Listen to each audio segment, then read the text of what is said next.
Well, we're through. That's about the only positive thing you can say about that performance. This is the Arsenal versus Olympiacos match review.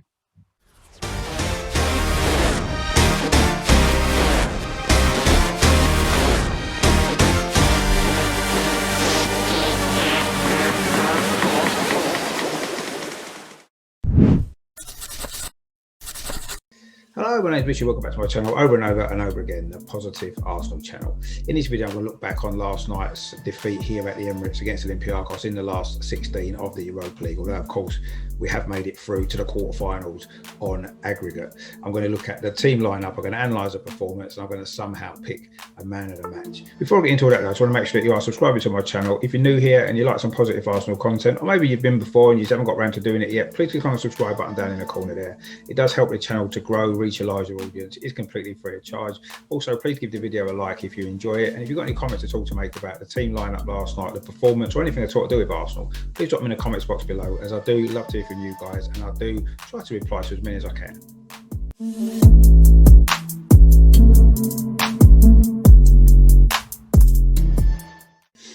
I thought it was a bit of a strange lineup, if I'm totally honest. I thought it lacked balance, certainly in the midfield and the forward areas. There were, in fact, 5 changes from the North London derby success at the weekend. The first one came in defence. Hector Bellerin was back at right back for Cedric. So it was Bernd Leno in goal. At back 4 was Hector Bellerin, David Luiz, Gabriel and Kieran Tierney. I would maybe look to have made 1 or 2 more changes in the back 4, actually, give players a rest. But I suppose Mikel Arteta was thinking that he didn't want to cause any major dramas at the back, did he, and concede too many silly goals. In midfield, Mohamed Elneny came in for Thomas Partey, so he partnered Granit Xhaka. And then a little bit further forward, it was Dani Ceballos who came in for Martin Odegaard, playing in the number 10 position. Nicolas Pepe came in on the right in place of the injured Bukayo Saka. Smith Rowe kept his place on the left, and it was Pierre-Emerick Aubameyang playing through the middle in place of Alexander Lacazette, of course, looking to make up for his problems that he had at the weekend, of course, when he was dropped down to the bench. I found it a little bit strange that Dani Ceballos was in the number 10 position when we got a natural number 10 in Emile Smith Rowe in the side, pushed out wide to the left. Yes, he played well there at the weekend, but that was to accommodate Martin Odegaard. With Dani Ceballos in that position, it seemed a strange choice, especially when we had options to play on the left as well. We could have moved Aubameyang to the left with Lacazette through the middle. Martinelli could have played on the left and moving Smith Rowe into the number 10 role. But anyway, that was the side that Mikel Arteta picked for this game.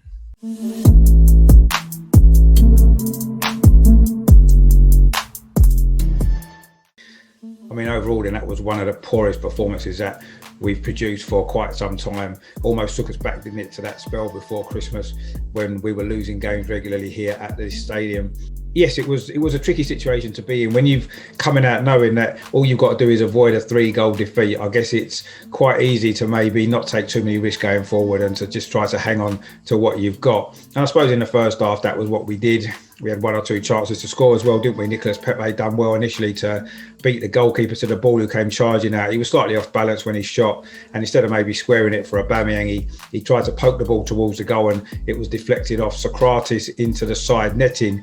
And then, of course, Aubameyang had a really good chance as well, didn't he? It was a good ball from Dani Ceballos, actually, showing that maybe he can play in the number 10 position, even though he's not quite as effective as other players that we've got. It's a good ball to Aubameyang. He got a decent first touch, actually, but then lifted his shot over the bar from about 12 yards when he maybe should have hit the target. So we had chances, but of course the big chance of the first half went to Olympiacos, didn't it? I don't know where our defence was. It was just a long ball from the goalkeeper, found the striker El Arabi, of course, who had scored last week, and he ran through. He got a good first touch as well, but he hit his shot maybe too well and too straight, and Bernd Leno was able to save it with his knee. It's a good save, actually, an important save, because had Olympiacos scored in the first half, it would have really set the nerves jangling, wouldn't it? But as it was, we went in at half-time 0-0, and job was almost done.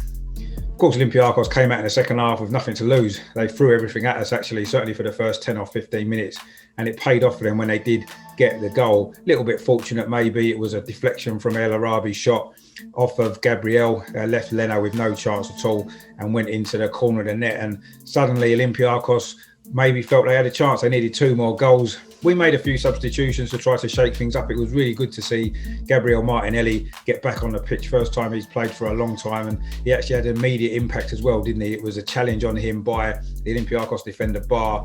Initially just led to a booking, but Bar's reaction to the booking saw him get a second yellow card and he was sent off, and that then put the tie back strongly in our favour.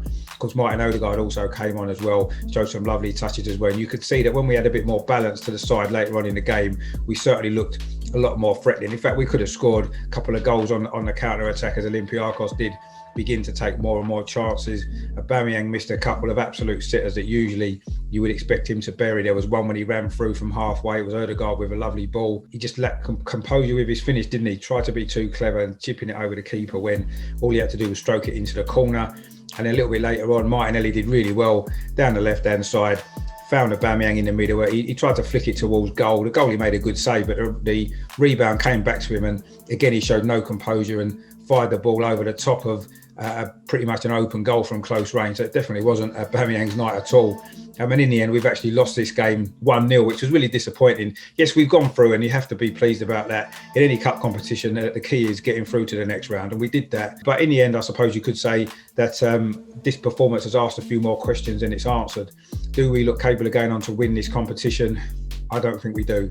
We scraped past a very average Benfica side in a previous round, and we've made a heavy weather of getting past another fairly average Olympiacos side as well. So we're going to come up against some better opposition now from this point onwards, and unless we start playing better, our run may not last too much longer.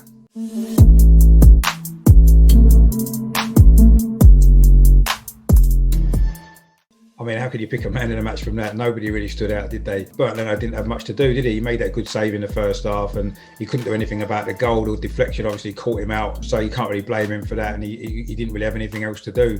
The back four were fairly solid throughout, really. We kept Olympiacos at arm's length for most of the game. Bellerin was okay, didn't get forward as much, but I suppose we didn't really want to press the fullbacks on too much in this game because we didn't need to take the risk, did we? The two centre-backs I thought were pretty good, David Luiz and Gabriel. They built up a decent partnership, actually, and they are probably now our best pairing at centre-back. Pablo Mari, of course, can come in as well alongside David Luiz. But yeah, they looked fairly solid again. I didn't think Kieran Tierney had his best game, gave the ball away a lot. Some of his final deliveries wasn't great either. Yeah, he didn't have his greatest game, did he? The midfield were really poor, I thought. El Neni, he's just not good enough, is he? I know he got a great goal last week and we loved that, but I think overall he's not good enough. And Xhaka didn't have his greatest game either, did he?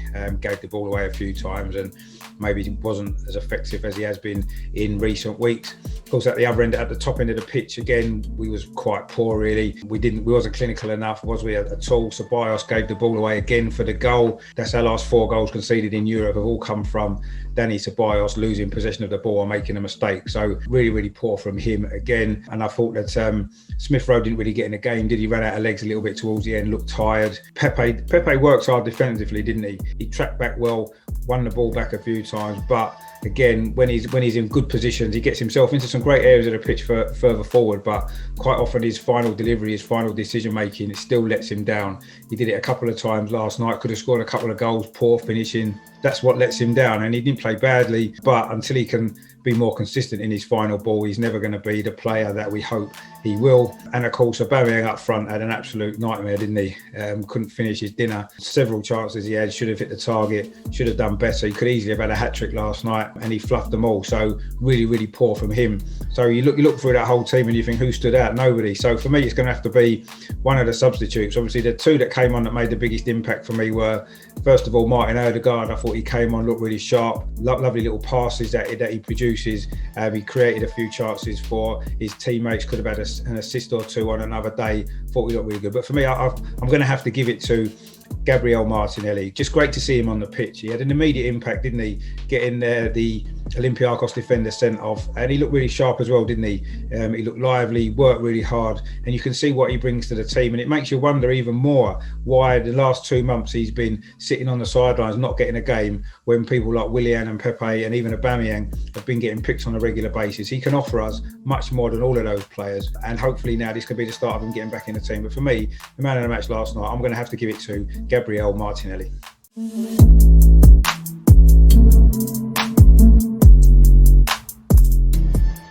So we're through. I guess that's all we can really say. It was a dreadful performance, but in a way, you maybe can understand that we were caught in between two stools, wasn't we? You know, we had to avoid a 3-0 defeat and we didn't want to take too many risks, but we missed a lot of chances again. and we were still sloppy at times with our passing. In fact, that's probably the worst passing. That's probably our worst passing for a long time, actually. Really, really poor. And we did look tired, and that's a bit of a worry because we've got some really big games coming up, of course, on Sunday against West Ham. Yes, we go into an international break, but many of these players will be away playing for their countries as well. And then they're going to come back into another big game against Liverpool. So I'm a little bit concerned about the tiredness in the squad.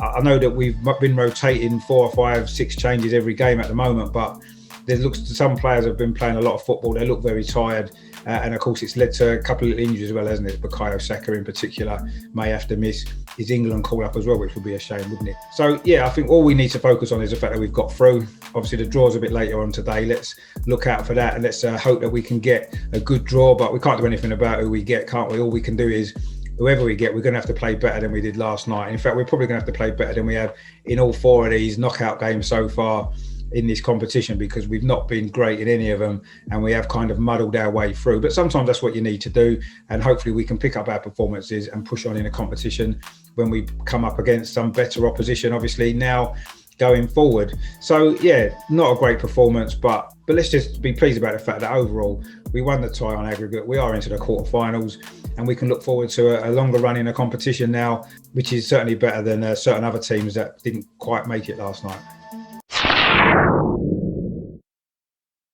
So that's my review there of last night's disappointing performance against Olympiacos. But I say we are in the last 8 of the Europa League. I've got some great stuff coming up on the channel actually over the weekend. Tonight I'm doing a live watch along with the Arsenal women against Manchester United women, a big game at the top of the WSL. Arsenal really need to win this game to be able to push back into the top 3 and get a European place for next season, which is really important. So I'm going live about 6:15. It's a 6:30 kickoff. That'll be a really good game, so please join me for that. Then tomorrow lunchtime, I'll be releasing my West Ham preview video, looking ahead to that game on Sunday. And then tomorrow evening, 7 o'clock, I've got the pre-match warm-up show against West Ham. I've got a West Ham fan joining me, Steve, and that's going to be a good show as well. All the usual stuff in there, past memories, players who played for both clubs, all that kind of stuff. So that's coming up at 7 o'clock tomorrow, so please stay tuned for that as well. Then, of course, Sunday, match day again, West Ham away. I will be doing a watch along of that game as well. It's a 3 o'clock kickoff on Sunday, so I'll go live at 2:45 with all the build up and the team news, and then obviously all the action from the London Stadium. And then after that game, I will be doing the fan cam show as well, speaking to a few of the guys, seeing what they've made of the performance. Hopefully a victory for Arsenal, which will put us right back in with a shout at the top 6. So loads of good stuff coming up on the channel. So please make sure you subscribe by clicking on the button down in the corner there. Please give this video a like as well, share the content around, and let me know your thoughts on the performance last night, the team lineup. So I thought the team lineup was a bit strange in the first place, so I wasn't totally surprised by the performance, if I'm honest. But let me know what you thought. I will try to reply to as many as I can. I say stay tuned to this channel. Thanks for watching this video, and say remember to subscribe, like and share. And in the meantime, of course, as we head towards a really busy weekend, hopefully see you tonight for the Arsenal women's game. Come on, you Gunners!